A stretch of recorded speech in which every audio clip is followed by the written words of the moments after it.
పత్రికా సోదరులందరికీ కూడా నా నమస్కారములు. నా పేరు Radha Devi, TTD lady barbers founder, నారీ శక్తి అవార్డీ.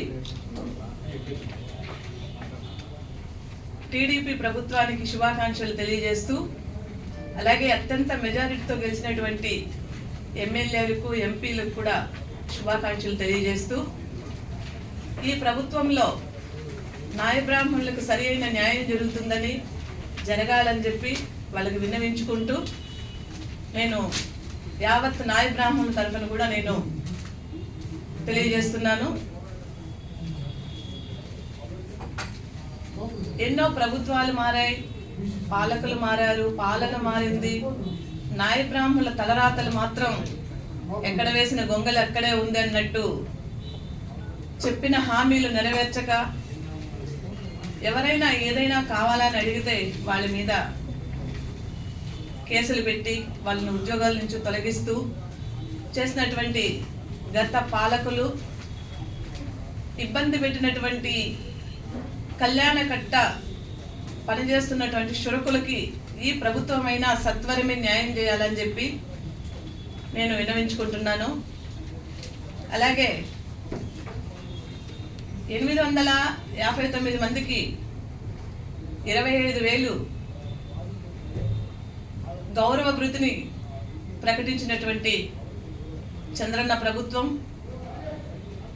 ఈసారి అది కూడా అమల్లోకి చేసి వచ్చే నెల నుంచి కూడా వాళ్ళకి 25,000 భృతి అందించాలని చెప్పి నేను తెలియజేస్తున్నాను. అలాగే ఆంధ్రప్రదేశ్లో ఉన్నటువంటి అన్ని కేశ ఖండనశాలలో ఉన్నటువంటి క్షురకులకు కూడా 25,000 గౌరవ వేతనం అందాలని చెప్పి కూడా నేను కోరుకుంటున్నాను. కళ్యాణకట్టలో ఇప్పటి వరకు ఎవరెవరైతే వాళ్ళని ఇబ్బంది పెట్టి వాళ్ళని విధుల్లోకి రానివ్వకుండా వాళ్ళని అనవసరమైనటువంటి కేసులు పెట్టినటువంటి వాటినన్నిటికీ కూడా పరిష్కరిస్తూ, గత నాయకులని చెప్పుకుంటూ వాళ్ళందరినీ ఇబ్బంది పెట్టిన వాళ్ళని కూడా ఇప్పుడు ప్రక్షాళన చేస్తూ నిర్ణయం తీసుకోవాలని చెప్పి టీటీడీ ఎగ్జిక్యూటివ్ ఆఫీసర్కి కూడా నేను విన్నవించుకుంటున్నాను. అలాగే గత ప్రభుత్వంలో 9 మందిని కళ్యాణకట్టలో నిర్దాక్షిణంగా తొలగించినటువంటి వారిని తిరిగి విధుల్లోకి తీసుకోవాలని చెప్పి ఎన్నోసార్లు మేము పాలకుల దృష్టికి, ప్రభుత్వం దృష్టికి తీసుకెళ్ళినా కూడా ఇంకా వాటి మీద న్యాయం జరగలేదు. ఇప్పుడు ఈ వీళ్ళ సమస్యలన్నిటినీ కూడా నేను సీఎం గారి దృష్టికి తీసుకెళ్ళి వాళ్ళకి సత్వరమే న్యాయం జరిగే విధంగా పోరాడతామని చెప్పి కూడా నేను తెలియజేస్తున్నాను. అలాగే గతంలో కొంతమంది నాయకులు కళ్యాణకట్టలో పర్మనెంట్ చేయిస్తామని చెప్పి వాళ్ళకు ఉన్నటువంటి సమస్యలు తీరుస్తామని చెప్పి ఎంతోమంది దగ్గర డబ్బులు వసూలు చేసినటువంటి ఫిర్యాదులు కూడా ఉన్నాయి. వాటిని కూడా సత్వరమే పరిష్కరించాలని చెప్పి నేను ప్రభుత్వం దృష్టికి తీసుకెళ్ళి వాళ్ళకు కూడా పరిష్కారం అయ్యే విధంగా మేము ముందుండి కృషి చేస్తామని చెప్పి కూడా తెలియజేస్తున్నాను. నాయ బ్రాహ్మణులకి ఎక్కడెక్కడైతే రాష్ట్రంలో అన్యాయం జరుగుతుందో, వాళ్ళ మీద అఘాయిత్యాలు జరుగుతున్నాయి, వీటన్నిటికీ కూడా ఈ ప్రభుత్వం ఒక రక్షణ కల్పించి వీళ్ళు కూడా సమాజంలో ఒక భాగమే అని చెప్పి గుర్తించి వీళ్ళ మీద ఇప్పటి వరకు జరిగినటువంటి అల్లర్ల మీద కూడా న్యాయం జరగాలని చెప్పి కూడా నేను ప్రభుత్వాన్ని కోరుకుంటున్నాను. అదేవిధంగా గత ప్రభుత్వం నాయ బ్రాహ్మణులకు ఇచ్చినటువంటి కొన్ని హామీలు అలాగే ఉండిపోయాయి. అవి ఈ ప్రభుత్వం అయినా వాటిని వీళ్లకు వర్తించేలా చేయాలని చెప్పి కూడా నేను కోరుకుంటున్నాను.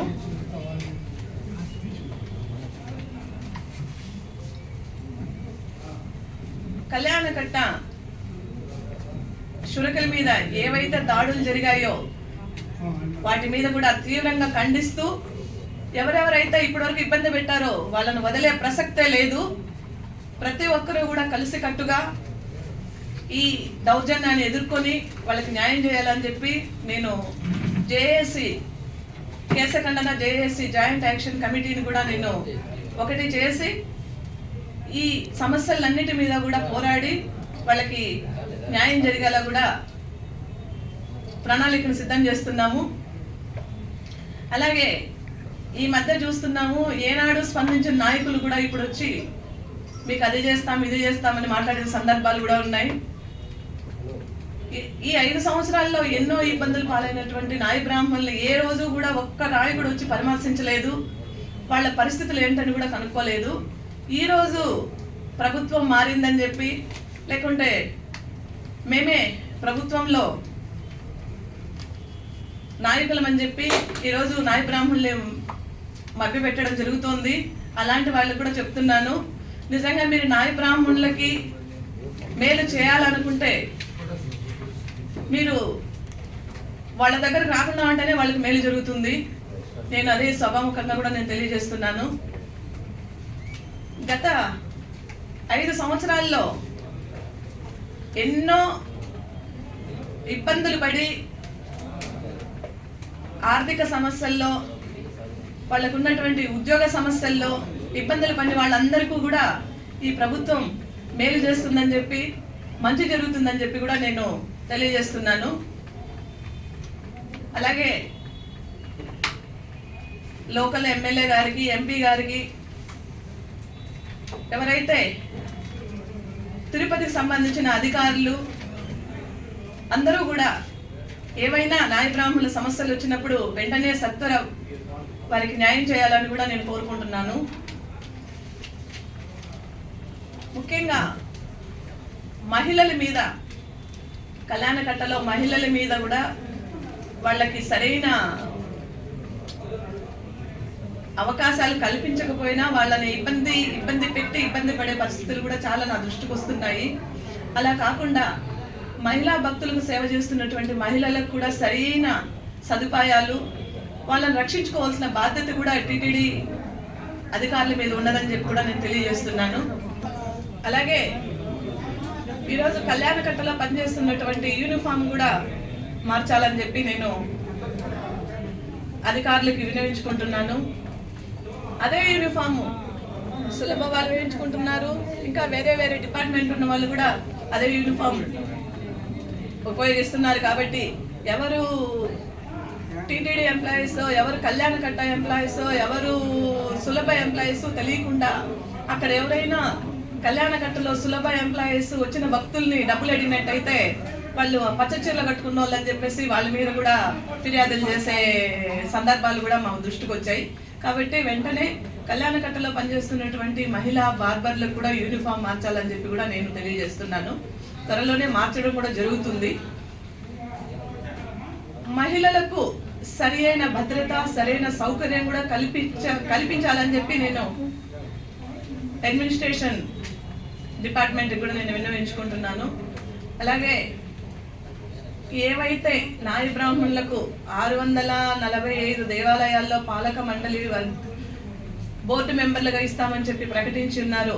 అలాగే రాబోయే కాలంలో ప్రతి దేవాలయంలో కూడా నాయ బ్రాహ్మణ సోదరులకు కళ్యాణకట్టలో పనిచేస్తున్న వారి సమస్యలను తీసుకెళ్ళడానికి కావచ్చు, లేకపోతే మేళం వాయిద్యం వాయిస్తున్నటువంటి వాళ్ళ సమస్యలు తీసుకొని వెళ్ళడానికి కావచ్చు, ఒక బోర్డులో వాళ్ళ సమస్యను తెలియజేయడానికి ఒక బోర్డులో ఒక ప్రతినిధిగా వెళ్తే మరింత న్యాయం జరుగుతుందని కూడా నేను కోరుకుంటున్నాను.